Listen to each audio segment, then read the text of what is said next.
afternoon. Welcome to the We the People Marketing Podcast. On this episode, we have a very special guest with us today. And please go ahead and introduce yourself. Tell the world a little bit about who you are and what you're running for. My name is Michele Rizza, and I'm running for Nevada Assembly 3. And I'm going to talk a little bit about my background. I am what we call an Army brat, which means my father was in the military for 33 years. So we moved around a lot. My father grew up very, very poor. And I like to tell a story about how when he talked to his high school counselor back in the day, we're going way back, that his high school counselor, he told him he wanted to go to West Point, and the high school counselor laughed at him and said, they don't take Italians at West Point. Oh my goodness. And my dad said, I'll show you. And he did. So my father fought in 3 wars. He was in the Normandy invasion in World War II. He was in Korea. He was in Vietnam. So I have a real affinity for veterans. And my husband is also a veteran. He was in the Marine Corps. Hoorah. That is incredible, and I feel that not a lot of people can say that, talking about a, multi-war veteran, someone that has done a lot for our country. And so, that is kind of just, pops up ideas in my head. Was that kind of some of the background for why you started becoming interested in politics, or what was something that really, triggered that becoming important to your life? Well, of course, my father being in the military, being a career Army officer, we used to talk about politics at the dinner table. Okay. So I've been involved in politics from a really young age. So we were pretty well informed growing up. I like that, and I feel like it's almost the opposite nowadays. It's almost like, no, you can't talk about, politics at the dinner table. Oh, you have to be quiet. Oh, no, you might offend your aunt. You might offend your cousin. And it's like, well, if they're really your family, shouldn't they still love you even if you come, and disagree a little bit? I don't know. And we did. We had a few disagreements, but yeah. My dad both of my parents were very supportive. They would listen to us, and sometimes we would get in little conversations. I don't want to say arguments, but we were very well informed growing up. My parents made sure of that. So talk to me a little bit about, childhood life, growing up, because, looking at the environment right now, a whole bunch of things, are coming to mind, such as people not accepting their sex, who they are. There's things that are going in line with people wanting to come here illegally and not just, honoring kind of the rules and regulations that comes with a sovereign nation. So, I mean, going back to your childhood a little bit, touch up on what it was like growing up, and then kind of maybe compare that to some of the situations that are going on right now. Okay. I was born in Fort Campbell, Kentucky. We moved around. I lived in Belgium for 3 years when I was a baby. Then we moved to Salt Lake City for 4, and then we lived in Oklahoma for 2. And then my father, he was stationed in California, and we lived there the last. Well, I pretty much grew up from the time I was 12 in California. I was a tennis player. Oh, nice. And I was a ranked junior in Southern California.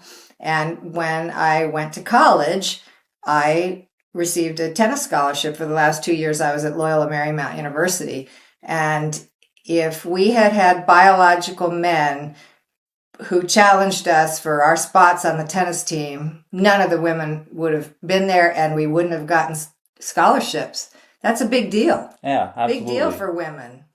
Absolutely. I was myself involved in a lot of long distance running. I did cross country and track and things like that. And I had some really great male captains and female captains. And the female captains were really good for, of course, what they're running with. They're running with other females, and they performed really great. And, when we respected them and their craft, and, we would applaud them just as they were getting medals, just as the guys were getting medals. And it was fair game because we all knew, hey, we all have our place, our designation. But I mean, to be honest, it's like I remember running, because we all ran together as a unit, as a group, right? And of course, me starting as first year junior varsity, even though I was a beginner, I would beat the female captain, just knowing because I have an innate ability as a young man, and then eventually, I became captain too and all those things, but never once did it cross my mind. It's like, you know what? I just want to run with the girls today. You know what? I don't feel any pride in being a man. I'm just going to go ahead and steal their medals from them. Even though I easily could, Right. and most young men easily could too. But it's like, don't you have any sort of like honor? I don't know. It's so not fair. Yeah. I mean, and you're talking about a fair amount of money when you're talking about a private school, well, even some of the public schools.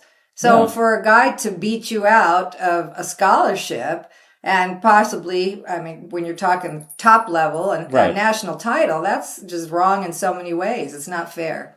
Yeah, I mean this is your career. This is something that, you sweat for, and you know what? Sometimes your physical contact, you bleed in that sport too. And it's like, for that to just True. be taken away from you, and for your voice to be taken away just because you oppose it. I was thinking about the swimmer athlete. I think her name is Riley. Last Riley name Gaines. Yeah, and phenomenal athlete, extremely fit, and it's like, she deserved that, and Yeah, she worked really, athletes, people don't realize, I think, sometimes how hard athletes work. yeah.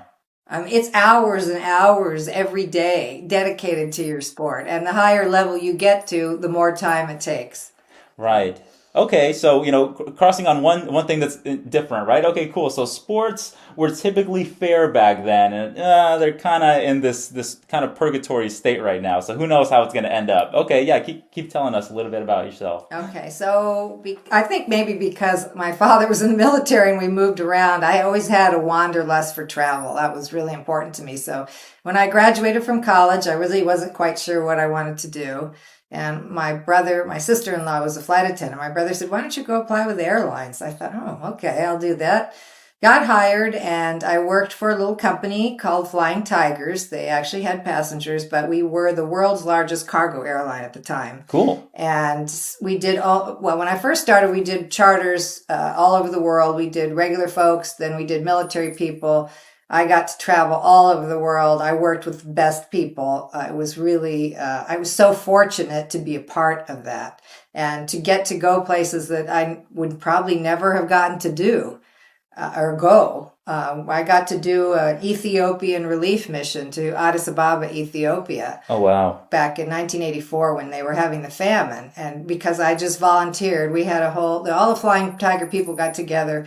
And the pilots, the flight attendant, well, there were two of us that worked the upper deck, but we carried a 747 full of supplies to Ethiopia when they were having the famine. So that was really a remarkable experience that I got to do that. And excuse me, had I worked at a bigger airline, I probably never would have been, I couldn't have been involved. There would be too many people.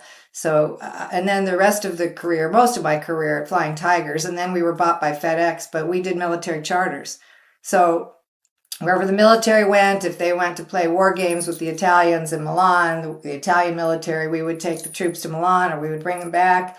And we did scheduled service to places like Okinawa, Japan, Wow. Yokota Air Base in Japan, the Philippines, Clark Air Base when that was open, Osan Air Base in Korea.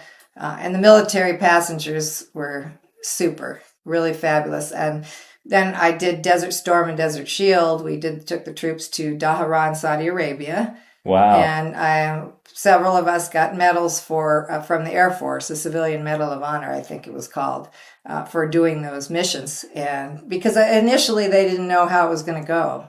Right. And they would issue, now not necessarily, I wasn't one of the groups that did, but they were actually issuing the serum if you got hit with the what do they call poison gas or something? Oh my goodness! Yeah, Wow. Yeah, and the goggles and the whole bit. So it could be a little iffy on some of those flights, but fortunately, we all made it in and out without any issues. I feel that's one of the things that people just take for granted now, because we live in an economy where everything is, same day delivery, next day delivery, things like that. We really don't think about just how things get across the world. And it's not always a safe and perfect environment. No. Sometimes it's very dangerous, and I think that's something where, if you're someone listening to this podcast right now and maybe you are in between, you're not sure what party to vote for right? I think one way that could really help shift your perspective is travel out to other parts of the world, right? Because a lot of times these democratic policies make it seem like other parts of the world have a superior method and like we're missing out. We're missing out on, oh, look at what parts of Europe are doing and stuff like that. My wife is from Europe, and we went to see her roots and where her family's from, and it's a beautiful country, but, their system in Europe, in many parts, in her case, it's from Albania. It's just so backdated. It's just so behind, and you really, if you ever took America for granted, please go to a third world country and tell us how you really feel, because a lot of times it's people that have never left their country. Some of them never even left their state, and they're talking about how America is the worst thing ever. You haven't seen the worst thing ever, I promise you. That's for sure. I think people don't realize how fortunate those of us that were born in this country, how fortunate we are. I mean, just by the grace of God that we were born in this country, and all the opportunities that we had and the things that we got to do. And it's people don't realize until you do. You go to these third world countries and you see people who maybe don't have enough to eat, or they hardly have any clothes, and we just take all that for granted, and it's unfortunate. Right, and this idea of promised land, of America promised land, I think it still stands very true, but there are instances where a lot of people think, hey, you know what? Why aren't we letting more people in? And I feel that people have a flawed idea behind that. Maybe they don't understand the severity, or maybe they don't even know the numbers, right? Because I'll ask you this question, Michele. I mean, ballpark range, is it just a few hundred people trickling in every day, or what? What is really, for those that are listening right now, you have no idea, right? All you know is, hey, there's immigrants coming, and sometimes people are complaining. Well, let's kind of delve into why it's a big deal, and it's actually kind of scary. Michele, please take it away. Well, they're estimating, and this is a ballpark figure, around 10 million people have crossed the border in the last 3 years. Wow. So 10 million people, we have no idea who they are, where they came from, if they're criminals, if they're mentally ill. I know some of their countries are emptying their prisons, emptying their mental hospitals, and they're sending them here. And then now we have to deal with it. The other thing that's a huge issue for me is we love immigrants. My dad's family was an immigrant, or they were immigrants. My mother's family were a little further back immigrants. And they waited in line to get here.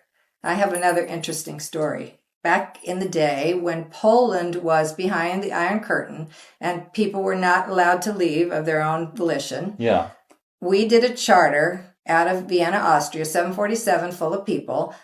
And these people were coming from Poland. They were Polish refugees. They had been waiting in Austria for 2 years, in Vienna, Austria, to come to the United States because they did it the right way.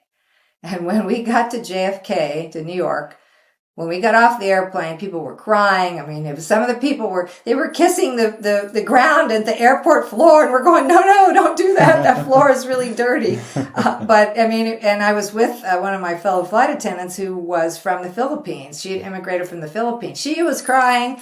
I mean, it was really quite the experience, and those people did it the right way. So it's not fair to the people who are waiting in line. Some people 10, 15 years to get into the United States, and they have backgrounds that we need in this country. Doctors, nurses, people, accountants, people like that we actually need in this country. It's not fair to have people coming across the border that we know nothing about, and some of them could be terrorists. I mean, you think about that number. I mean, okay, here, assume that it's only half. Still, 1.5 million? I mean, that's an army. That's a huge... Oh, wow. 5 million. And half would be 5 million. That's bigger than the entire population of the state of Nevada. Yeah.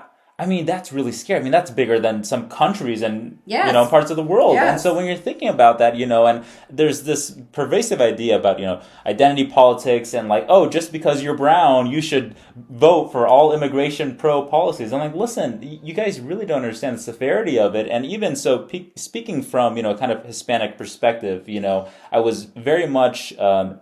you don't notice it when you're a kid, but then when you grow up, you're like, wow, like Latin news indoctrinates you like crazy, even more so than, American news, because it's all ramped up and it almost feels like you're watching a soap opera every time that you're actually watching the news. But the interesting thing about it is that, people talk about wanting to empower Latin culture in the United States. Latin culture has been a great part of the United States for many years. It's already there. Okay, and when you're talking about having massive people going in, and you want to make it more like the countries that they're coming from, let's talk about what that really means, because a lot of Latin countries are in shambles right now. They're dangerous places to be in. My family is originally from Ecuador, South America.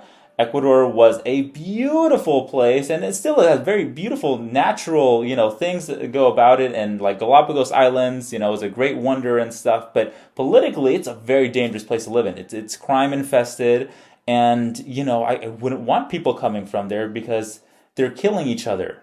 So, it's kind of like if someone says, hey, I think we need more Aztec people coming from the Aztec Empire. They cut out each other's hearts, right? Right, and I think people don't understand, too, that a lot of the people coming through the border, a lot of them aren't even from Latin America. Right. It's 150 different countries that they've found so far that have come into the country, from probably Iran to China to Latin America, and everything in between, Bangladesh, and like I said, we don't know who these people are. I mean, they could give you any name. Right, and when it comes to their intent, sometimes they come in very questionable intent, because you look at the clothing that they're bringing in, okay, and people love to paint the picture of, poor refugees coming in and they're wearing their traditional clothing or things like that. And unfortunately, sometimes you look at the footage, and this is not edited footage in any kind of way, and it's just full, military-aged men, and a lot of them are wearing military gear. They're literally wearing like bulletproof vests and all these things, and they're coming in, and there's a very famous video where they're like smiling at the person's question, why do you want to come here? We love America. And I'm like, but you're wearing all this military gear, like you're ready to fight us. So I don't know. That doesn't seem like I'm happy to be home. Right. It's very scary. And the other thing we need to talk about is the fentanyl and the sex trafficking. Right. There is so much fentanyl coming into this country, and it's killing families, and the sex trafficking is ruining families, and this is unconscionable stuff. It's got to stop. Right. And when you approach the net effect of like having illegal immigration coming in, it's always a bad effect, because like you said, people are dying. And when you think about what happens when people die en masse and get addicted to things, okay, that's kind of cause for war. I mean, people made a huge rave about, COVID, what's happening in COVID, people are dying. Really, it was a small percentage of people that actually passed away. A lot of the deaths were unfortunately fabricated. Like if you had a heart attack and you died of a heart attack, they would put one of the possible causes was COVID-19. Correct. But beside the point, when it comes to things like that, okay, if you're really angry and you wanted to take over the world and restrict everyone's freedom because of COVID, and that was killing a small percentage of people, why aren't you up in arms about the fentanyl that's killing and destroying lives and families? And when you compare that, I mean, I think it's kind of uneven. Yeah, it's a scary thing. And you think that maybe the cartel is, who are they involved with in this country? Right. That's the question. Why are we allowing this to happen? Right. I agree with that completely. And so as we're talking here, I want you guys to, if you're an audience listening right now, please feel free to leave us your questions. This is an open dialogue. This is a conversation. Michele is running here for the beautiful state of Nevada. And as fellow Nevadans, I think it's important for us to, put aside certain differences that we have and just look out for each other as human beings, as we continue on with a further episode, we're going to get a little bit more in detail about Michele's plan and some of her platform and her campaign. So make sure to stick around. We'll be right back.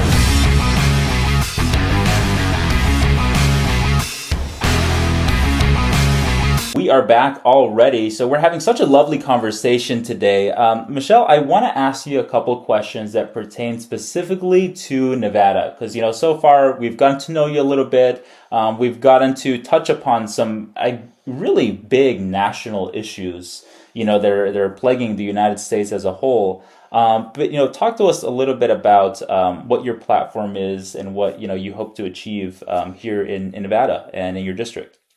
Well, one of the things that I'm big on is school choice. I think that it's really important that children that are in areas where the schools aren't so good or their parents don't have a lot of money, that they get the opportunity to go to a good school. Why are we punishing children in a poorer area? Then the wealthy parents, they can send their kids anywhere. So that's a big deal. And our education I think, depending on which survey you look at, we're anywhere from 46 to 49 at the bottom for education in this country. And it's been like that for years. I mean, when I was in high school, we always heard about, we're like in the bottom of the barrel. I'm like, oh, that makes me feel great. Right. And we got to get back to teaching the basics: reading, writing, arithmetic, geography, civics. Those things are important. And children need to know about their country and how things work. If you ask the average person out on the street, I know some of the people on different networks, they go out and ask people, they can't name the 3 branches of government. They're not learning some of the things that are important. A lot of really irrelevant garbage that they're being taught. And, I remember, you would get, the beginnings of leftist indoctrination, kind of in my age group, not as intense as it is right now for a lot of the younger kids, in Gen Z or even younger kids than that, but it was kind of a strange thing when I went to high school and someone did not stand for the Pledge of Allegiance. It wasn't like a norm. Now I feel like it's like, oh yeah, who cares? We probably won't even air the Pledge of Allegiance. We don't even do that thing anymore. It doesn't matter. A lot of schools now, they even cover up the American flag, and not just cover it up, they replace it with other flags, the BLM flag, the Pride flag, all this other kind of stuff, and I'm like, hold on a second here. Who pays for all this? Right. We do, taxpayers. Correct. So why are we raising people to hate us, to hate America? I don't understand it. Yeah, that's pretty unconscionable. Again, people don't realize what they have in this country. Right. The freedom that we have had in the past, we've lost a little bit of that, but and the opportunities. I mean, like I said, my dad came from nothing, and he became very successful. So those are really important things. One of my other really big issues is law and order. We have to have law and order in our state. Otherwise, we're going to have anarchy and chaos. And I don't think anybody wants that. Yeah, there was a pretty concerning poll that I spoke to. And of course, I want to link that in the sources. That way you guys can do your own research. But I covered this poll with a gentleman that I was doing a podcast with last week. And the poll, it was interesting because instead of weighing crime statistics as a whole, it weighed the severity of the crime. So, for example, something like murder would weigh more than shoplifting. And so in terms of severe crimes in the United States, Nevada actually ranked the worst.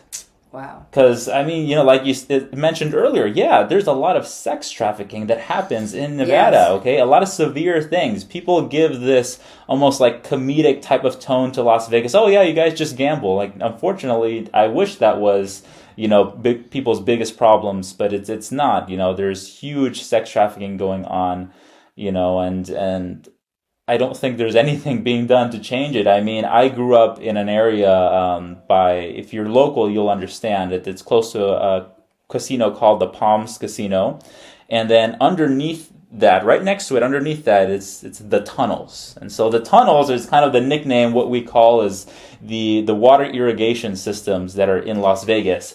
But unfortunately, it's not just water that's there. It is a lot of homeless people that have lost their way, and a lot of drug addicts, a lot of drug dealers, people that do all sorts of things, including sex trafficking, and that is directly underneath all the casinos. And so while people, yes, I think it's a great thing, help the economy, celebrate, they don't know what's going on underneath there. They really don't.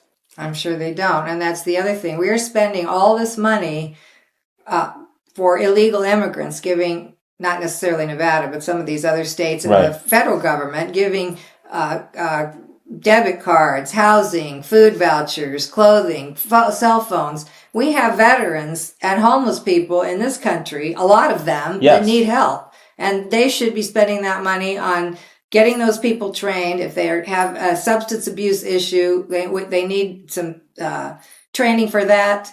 Occupational training, so that we can get these people off the street. It's really unconscionable that we have this going on in our country, and we're spending money all over the place, and our people are suffering. It's not right. Right. And, and not just about crime, but we also stack really horribly when it comes to basic things like grocery prices. I think we're either second or the actual worst when it comes to grocery We're prices. second for gasoline prices. Oh, wow. I was shocked. Hawaii has, at least they did 6 months ago, they had their gasoline prices were lower than Nevada. California's number one and Nevada's number two. And that leads me into one of the reasons that I am running, is because I'm originally from California and I don't want to see Nevada become like California. I've been here going on 21 years. We love Las Vegas. We love Nevada. And California has become a mess.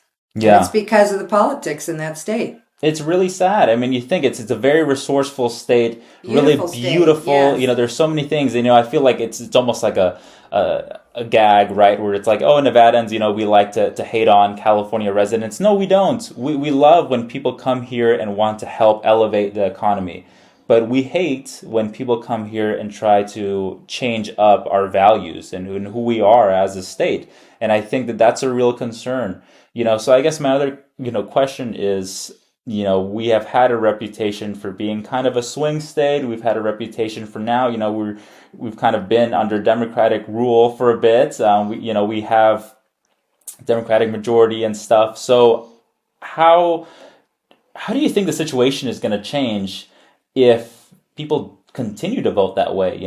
If the Democrats have a stronghold in Nevada, I mean, what do you foresee is going to happen in our state? I think we're going to have more crime.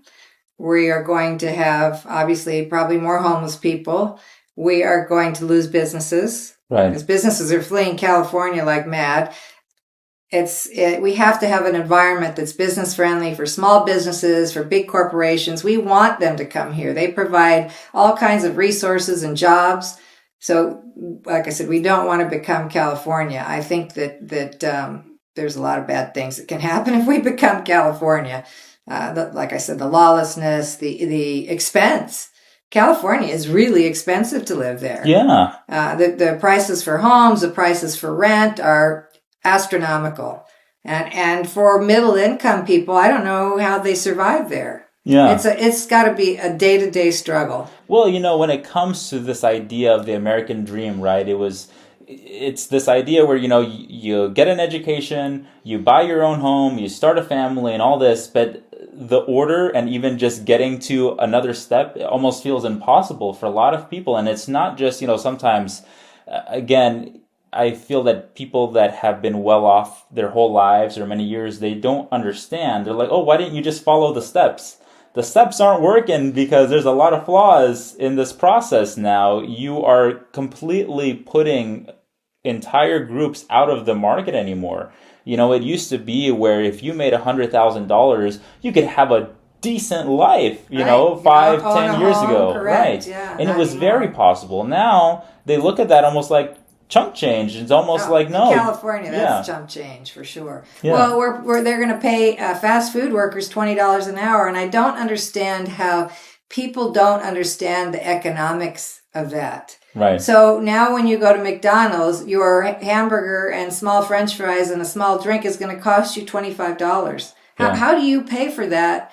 You got a couple of kids, so there's 4 of you or 5 of you. That's over $100 to have a McDonald's. We're not talking a nice restaurant. Right. How do you afford that? So, it's like they don't understand economics in California. Businesses are not in business to lose money. Right. And if you can earn $20 an hour on merit, good on you. But paying somebody right out of the gate $20 to work at a fast food restaurant, it affects everything. And it just doesn't make sense, especially, and some people could argue that, McDonald's is a multi-billion corporation. They'll somehow find a way to automate or whatever. It's not about that, though. It's about the true small businesses that live here. There's a huge majority. I don't know what the percentage is of small businesses that are in Nevada, but it's a huge majority, and for a small business, speaking as a small business owner myself, I'm not a brick and mortar, but it's got to be even scarier for a brick and mortar business. There are days as a business owner where traffic is low. Correct. But you still need to operate.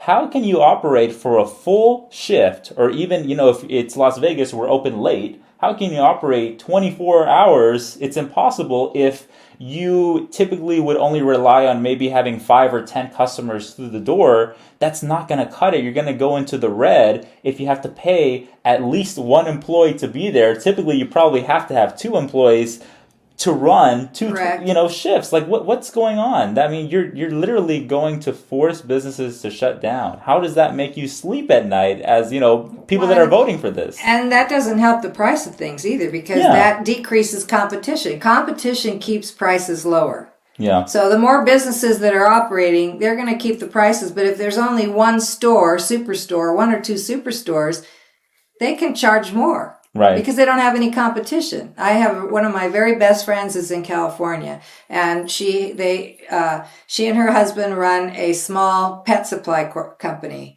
So they supply pet food and leashes and things like that. And I'm pretty sure that I know they have to pay because they're smaller, they don't have to pay $20 an hour, but I think it's 15 or 17. But she can't keep people because if McDonald's is paying $20 an hour, why are they going to stay with the small business who's only paying 17? So it just there's so many effects that this has, and it's like the politicians aren't thinking through the ramifications of what they're doing. Either that or they're doing it intentionally, which doesn't make any sense. And I feel that this touches on a lot of young people as well, because I'm someone that I went to college and I paid for everything on my own. I didn't even get a student loan, but for those that did, it's such a cop-out way to just play with people's emotions, right? You're someone that, hey, you know what? You try to do your best. That's what the education system told you to do. They told you, get a loan and you're going to have a good life once you get your degree. And a lot of people my age are not having a good life, even with their degree that was supposedly their ticket to success, and so when someone comes in, and says, you know what, actually don't worry about it. You don't have to worry. We're just going to give you $20 an hour off the gate, or we're going to give you more. Now you created a culture of entitlement. Oh, I deserve this. Correct. Rather than, hey, you know what, everyone has bad luck sometimes, but you have to persevere. And that's part of, the American spirit is, you have to keep going, now you have to get angry and now you have to, make the government print out money. It's not going to be a long-term success. No, and that's why forgiving student loans, I had a student loan for graduate school. I paid it back. Yeah. How is that fair to forgive student loans to people who have A, paid back their student loans, or people B, who never had a student loan? Yeah. Or people who didn't go to college, who were in the trades or whatever. That's just, to me, it's so unfair. So unfair.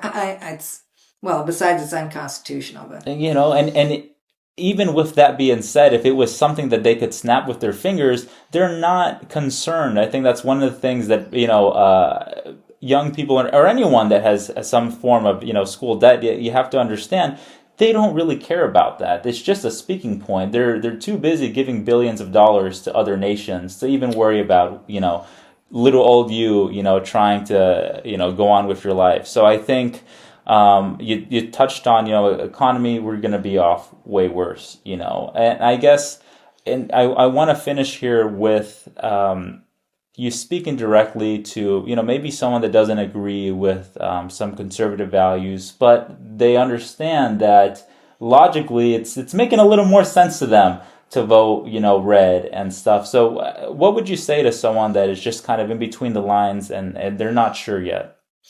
Well, I would say, I think, like I said before, we all agree that we have to have law and order, and we need to support the police, and we need to have laws that people follow. So if you commit a crime, there need to be ramifications for that. So if there aren't ramifications, people are just going to continue to do it, whether it's looting, driving over the speed limit at 30 miles an hour over the speed limit. These things are all a safety issue. The amount of car accidents that we get and drunk driving in Nevada is huge. Yeah, it's high. It's bad. You're out there on the freeway trying to avoid the guy going 30 miles an hour over the speed limit. So I think these are all basic things that we can agree on. I think most Americans want an opportunity to have a good job, to make good money, to have a safe house, a comfortable house, and to raise their families and their children to get good educations. Those are all the things that we always used to stand for. I love that, and so if you're listening right now, I want to thank you so much for taking the time to listen to this episode. Please learn more about Michele and what she's doing and her platform. She's on social media, on all big social media channels. You can look her up. We're going to link her website as well at the end of the episode. And if you want to ask any direct questions, feel free to put your questions in the comments, or you can also contact Michele directly. We're going to have a quick form that you can fill in and share your thoughts and opinions, because at the end of the day, we care about Nevadans and we want to hear what you have to say. Exactly. We want to hear what you have to say and what your questions and your priorities are. Right. And if you're someone that feels very strongly about this and you have the resources to, we would welcome you to consider donating, to the campaign. You can find more information regarding that, and we would love to stay in touch. So we'll catch you on the next episode. Thank you.